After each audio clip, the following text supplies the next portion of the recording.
Buenas tardes, chicas, chicos, ¿cómo están? Hago este video para suplantar un poco la clase que no vamos a poder tener hoy sincrónica, más allá de que van a encontrar subido un material. Y aparte para poder soliviar un poco la lectura, porque el material que van a encontrar hoy es un poco más extenso que los otros, entonces si yo le hacía otra clase escrita mía, me parecía que era como leer y mucho leer y mucho leer.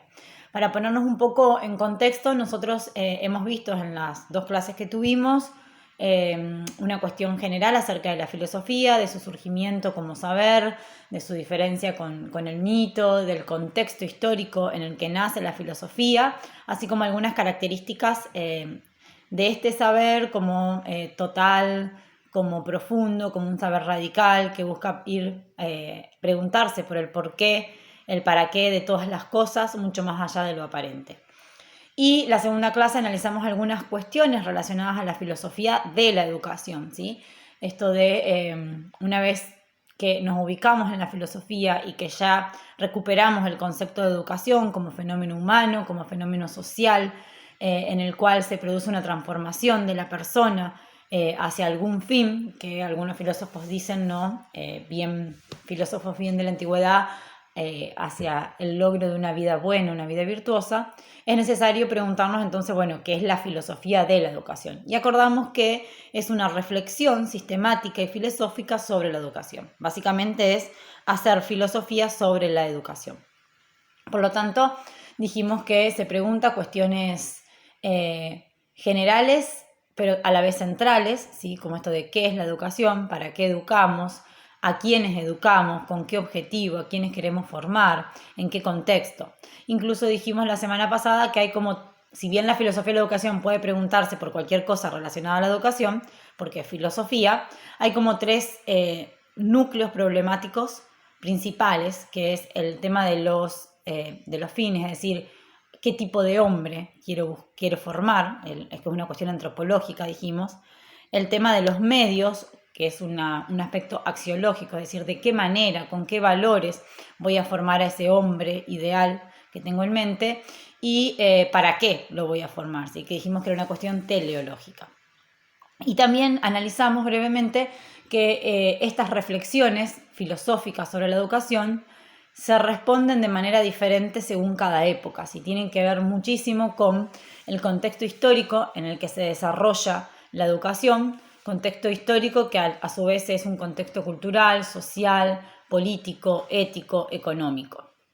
Por lo tanto, hoy la idea es que comencemos a reflexionar sobre un segundo eje de esta materia, que es el cambio epocal, ¿sí? Poder pensar filosóficamente la educación en el marco del cambio de época. ¿De qué épocas? Bueno, teóricamente vamos a elegir hablar o vamos a definir que vamos a hablar del cambio de la modernidad a la posmodernidad. ¿Por qué digo teóricamente? Porque esto en la vida real, en lo concreto, no se ve así. No es que, bueno, hasta tal año marcamos una línea, esto fue moderno, ahora es posmoderno.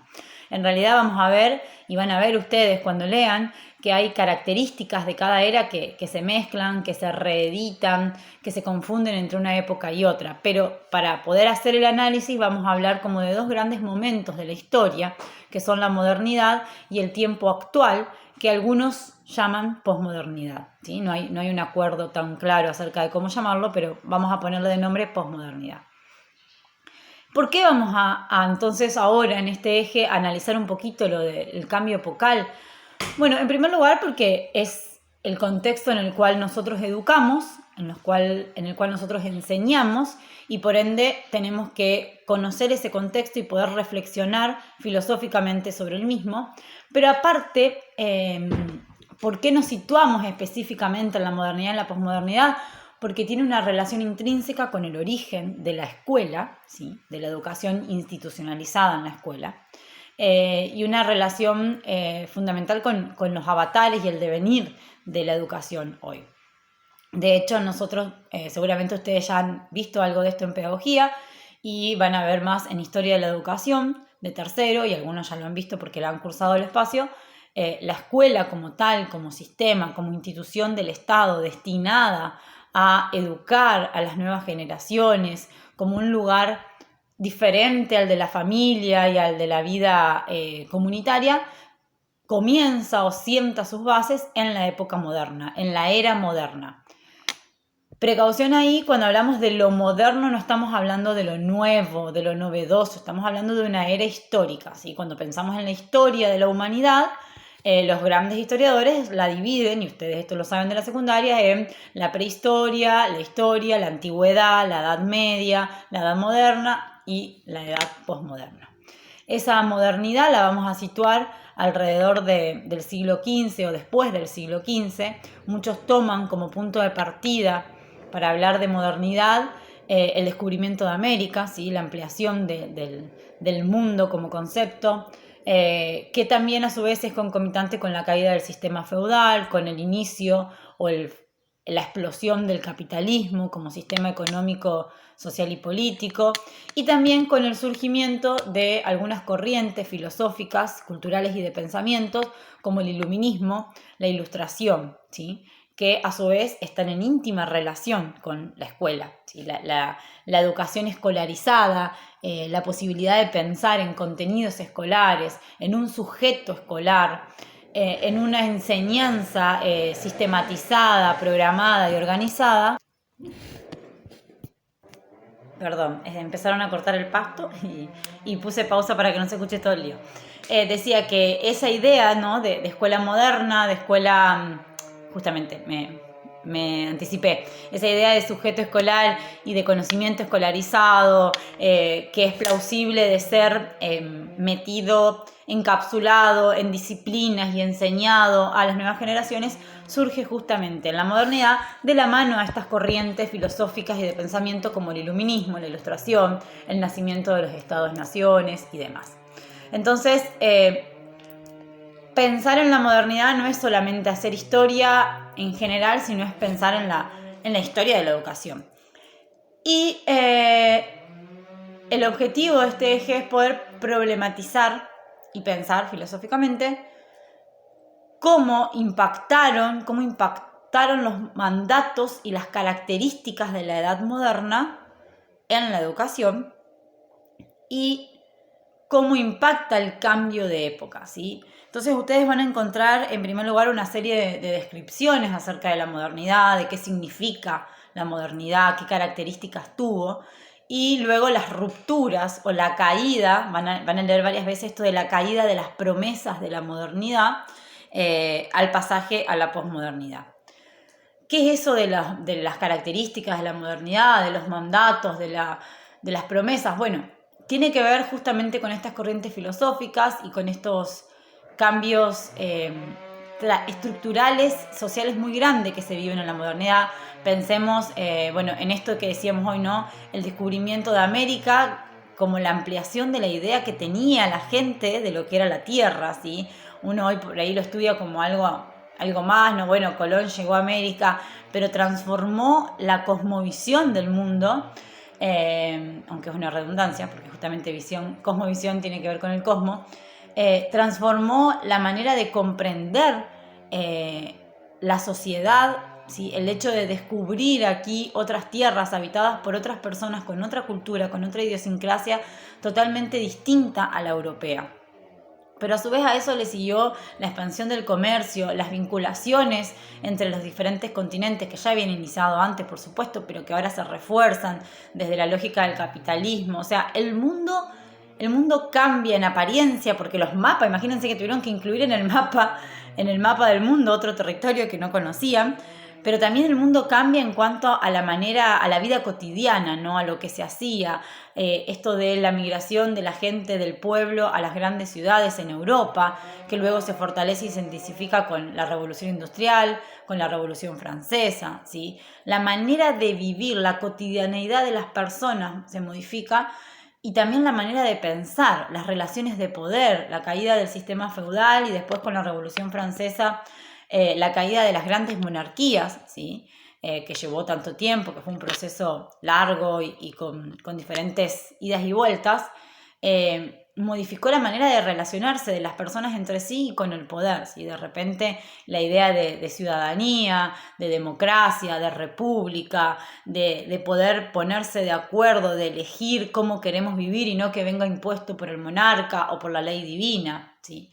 Ni hablar, ya que decimos ley divina, el corrimiento o la pérdida de eficacia de la institución iglesia que acontece en la época moderna. Pensemos que hasta la Edad Media todo estaba dominado por la iglesia, no solo la religión, el conocimiento, o sea, la ciencia, la vida social, el poder, la política, estaba bajo el velo de la religión.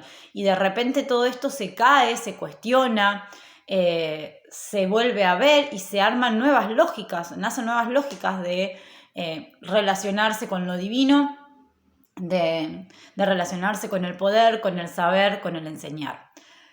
Por lo que la modernidad implica un cambio copernicano, un giro copernicano, dicen los historiadores, ¿no? O sea, de 180 grados. El mundo se transforma en todos los sentidos. El hombre adquiere un papel fundamental, es decir, se pasa de Dios en el centro al hombre en el centro. Entonces también es la explosión de la razón. ¿Sí? A esto viene lo del iluminismo, ¿no?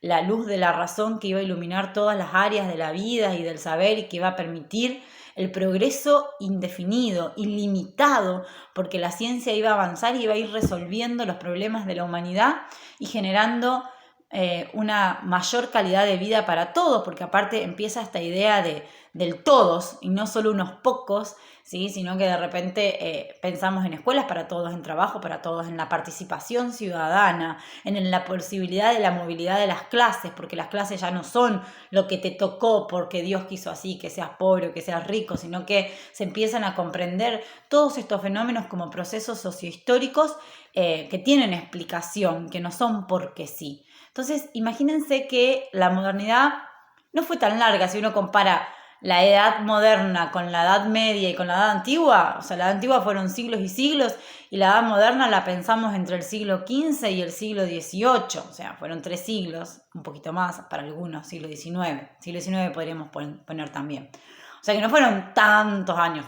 fueron 400 años, pero no es tanto comparación de otros, pero el cambio se acelera.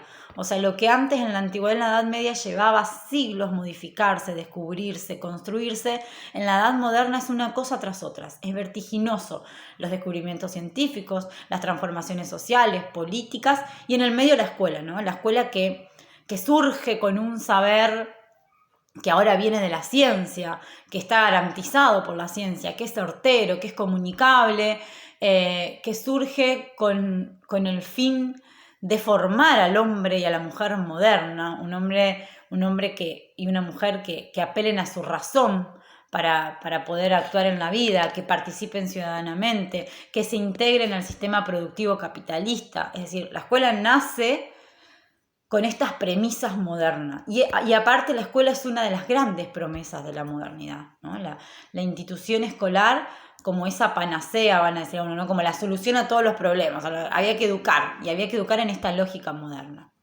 Ustedes cuando lo lean van a encontrar muchísimas características más, yo simplemente introduzco esta idea. ¿Y por qué vemos todo esto? Porque, bueno, los historiadores plantean que en determinado momento estas promesas comienzan a caer. Ahí asistimos como a un desencanto de la modernidad. O sea, al final la ciencia no lo solucionó todo, el progreso indefinido e ilimitado no llegó para todos, las brechas socioculturales y económicas se acrecentaron, no se achicaron. Se logró cierto orden, sí, el famoso orden y progreso, pero se logró cierto orden en detrimento o perjudicando al sujeto, a determinados grupos de sujetos. La escuela no lo solucionó todos, llega cada vez a más lugares y a más personas y sin embargo no tiene esa potencia de transformación que decía que bueno, el que pase por la escuela estaba salvado, ¿sí? Además de que hay como una pérdida de confianza y de esperanza en la humanidad, ¿no? En la edad moderna el hombre era el centro y iba a ser capaz de absolutamente todo. Y de repente en el siglo XX vinieron las guerras, las grandes guerras mundiales, el holocausto judío, los desastres nucleares, el cambio climático. Vimos que hicimos, en criollo, percha al medio ambiente. la explosión de la violencia, del egoísmo y de la violencia sobre el otro, con los abusos, con las violaciones, el crecimiento, ¿no?, de esta brecha entre pobres y ricos. Y hay quienes empiezan a cuestionar entonces esos ideales modernos, ¿no? Como al final no se cumplieron las promesas, el hombre no lo pudo todo, al contrario, se ensalzó, el hombre se puso encima de todo, pero desde un lugar muy individualista, ¿sí? Incluso hay una pérdida de confianza en las instituciones. El hombre de repente ya no cree en la palabra del Estado, no cree en la palabra de la familia, no cree en la palabra de la escuela, ¿sí? Esto que muchas veces quizás han hablado en otros espacios. Ante la escuela, lo que decía la escuela no se cuestionaba, hay una confianza ciega entre familia y escuela, y hoy por hoy, si hay alguien que es criticado, si hay una institución que es criticada, la escuela, o sea, cualquiera que le pregunte tiene para decir cientos de cosas negativas en algún punto de los docentes, de la escuela, que no sirve para nada, que no pueden esto, que no pueden lo otro. Se cuestiona el saber escolar, se cuestiona la autoridad docente, ¿sí? Autoridad docente que estaba sustentada en esos ideales modernos, porque el docente tenía autoridad porque el Estado le había dado esa autoridad y la gente creía en eso, porque la ciencia y su saber lo amparaban. Y de repente hoy hasta las promesas de la ciencia cayeron, ¿sí? Porque bueno, antes lo que se aprendía en la escuela era así, y hoy no sé si están así, ¿sí? De repente, pero porque también la ciencia cambió, ¿no? También los cambios se hicieron cada vez más rápido, y lo que hoy era verdad, mañana ya no sé, lo que hoy era así, se explicaba de esta manera, ya cambió, ¿sí? Pensemos, por ejemplo, ahora en plena pandemia con el coronavirus, la cantidad de cosas que fueron en un año y medio cambiando, desdiciéndose que barbijo sí, que barbijo no, que si estamos a medio metro, que si estamos a 2 metros, que si tenemos la vacuna no nos vamos a enfermar, pero si no... O sea, hasta la gente, fíjense, ¿no? Estamos en 2021 y hay gente que desconfía de la vacuna. Hay gente que desconfía de la palabra de los científicos. Eso era impensado en la edad moderna. O sea, ¿cómo? O sea, si esto fue probado científicamente, es verdad. Hay que creer. Y hoy por hoy ya no. ¿Sí? Entonces ahí, y cuando lo lean van a encontrar muchas cosas, por ejemplo, la cuestión del hedonismo, del placer. O sea, pensemos que en la modernidad se exaltó, se ensalzó el sacrificio. Había que trabajar, había que sacrificarse para un futuro colectivo que iba a ser mejor para todos. Entonces, y hoy la gente, como veo que eso no se cumplió, de repente empieza a decir otra lógica, ¿no? Como, no te preocupes, no te hagas tanto la cabeza, no te sacrifiques tanto, viví la vida, haz las cosas que te gustan, soltá, si no te gusta andate, ¿sí? Son otros los eslogans posmodernos, porque hemos comprobado que los modernos nos han llevado a un lugar, a un lugar común e individual a la vez, de sufrimiento, de destrucción, de egoísmo, de exclusión, de violencia, de desconfianza de unos a otros, ¿sí? Entonces la gente dice, ¿por qué tengo que seguir sosteniendo esos modelos? No, voy a hacer otra cosa. Y la mirada hoy es mucho más vinculada hacia el placer y aquí y ahora, hacia el vivir el presente, hacia el placer egoísta, ¿no? Lo que me hace bien a mí, sálvese quien pueda otra vez, ¿no? Y la escuela está pensada en otra lógica.